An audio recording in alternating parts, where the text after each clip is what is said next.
ის ღამე ცივი და ნისლიანი იყო. მე ჩემს მეგობარს დაუვერყე და უთხრა რომ ჩემთან დარჩენილიყო ღამით. ორივე მხოლოდ 10 წლისები ვიყავით და მშობლები შუაღამემდე მუშაობდნენ. ამიტომ ხშირ შემთხვევაში მარტო ვიყავი, უსაქმურად, ან ტელევიზორს უყურებდი. ჩემი მეგობარი ალექსი დამთანხმდა ღამით დარჩენაზე.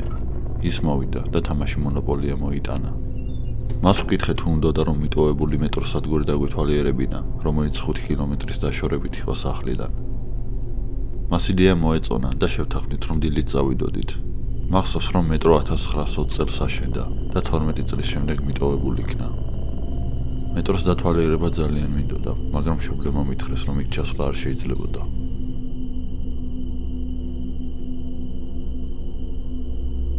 როდესაც წყნარად მეძინა, გავიგე ხმა, რომელიც გასროლას ჰგავდა. ის ტყიდან მოდიოდა, რომელიც ჩემი სახლის უკან იყო. ორივე შეშინებულებმა გავიღვიძეთ. ალექსი დავაწყნარე და ვუთხარი რომ როცა ტყეში ნადირობენ, ასეთი ხმები იშვიათია. მაგრამ როცა საათს დავხედე 12:40 წუთი იყო. ასეთ დროს კი არავინ ნადირობს.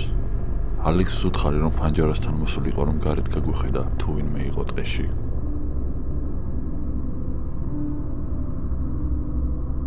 სიბნელის გამო თითქმის შეუძლებელი იყო რამის გარჩევა. შემოუტრიალდი და ისევ ალექსს შევხედე, როცა უეცრად ჩემი წინა კარის გაღების ხმა მომესმა. ტანში ორივე ჟურნალმა დაგვიარა. წყნარად სააბაზონეში შევედით და კარები ჩავკედეთ. ერთადერთი უსაფრთხო ადგილი ეგ იყო. ორივე სასტიკად ვცდილობდით რომ სიჩუმე არ დაგვირღვია. გვესმოდა ნაბიჯების ხმა, რომელიც უფრო და უფრო იზრდებოდა. ბოლოს კი ჩვენს წინ კართან შეწყდა და ზუსტად მაშინ გავიგე ხმა, რომელმაც სრულიად შეგვძრა. ორივე ბოლო ხმით ვიღვირეთ, როცა კაცმა კარების ნაჯახით შემომტრევას სცადა. სრულ სიბნელეში როგორღაც მოვახერხე, რომ ვენტილაციის სისტემა შემომჩნია. ამასობაში კაცმა კარების საკმაოზე კარგად დაამტვრია, რომ ჩვენ დავენახეთ. კაცს სახე დაფარული ჰქონდა ჭირის ექიმის მასკით. ვენტილაციას შევხედე, მაგრამ ძალიან მაღალი იყო, რომ ჩვენ მივწდომოდით. ამიტომ ალექსმა მითხრა, რომ ჯერ მე ავსულიყავი და შემდგომ მე დავეხმარებოდი ასვლაში. ან მხრებით საკმაოდ ზევით ამწია, რომ ვენტილაცია გამეღო და იქ ამძვრალიყავი. როცა კარებს შევხედე, დავინახე, რომ მასკიანმა კაცმა ხელი შემოყო და კარების გაღებას სცადა. უეცრად ალექსს ხელი მოვკიდე და რაც ძალა მქონდა ჩემსკენ ვქაჩავდი. ალექს! მე დავიკვირე და უკან გავყევი. კაცს იქამდე მივყვებოდი, სანამ მიტოვებული მეტრო არ შემომჩნია. ამ დროს ნისმა უფრო მოიმატა, რაც იმას ნიშნავდა, რომ ჩემი ხედვის არეალი უფრო და უფრო მცირდებოდა.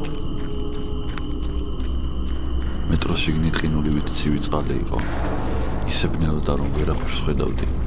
მხოლოდ ალექსის ყვირილით ხვდებოდი, სად მიდიოდნენ. როცა საკმაოდ ბევრი ვირბინე, ახლა სტრესისგან სუნთქვა მიძნედებოდა. მე დავიძახე. მაგრამ არანაირი პასუხი არ გამიგია. წყალში სიარული იქამდე გავაგრძელე, სანამ გასასვლელი სრულიად უხილავი გახდებოდა. ახლა კი პანიკური შეტევა მემართებოდა, რადგან ალექსის კვალი დავკარგე და ისიც კი არ ვიცოდი სად ვიყავი. ან სად წავსულიყავი. სად ხარ ალექს?